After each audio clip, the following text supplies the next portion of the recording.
Počúvam sem vodič auta s poznávacou značkou KPD 792, KPD 792.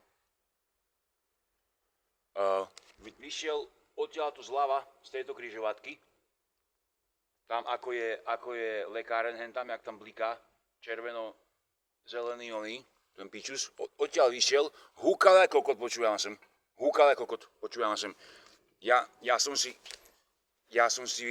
z váčku vyťahol pero, že si to idem napísať, že akú poznávačú značku má. V tej chvíli, počúvam, v tom momente proste stíchol. Už proste nehúkal.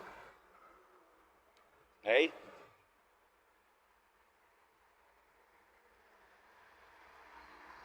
A ostatné autá, čo chodia okolo, už idú potichu teraz, keď si to nahrávam, samozrejme. Predtým potichu nechodili.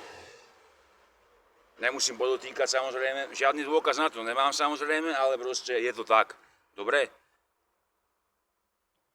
Tak to pero je asi zázračné, si myslím. To bude asi kvôli tomu, víš. Kto ti si osral auto, ten kokot? Alebo ti si neosral auto? Nech sa páči.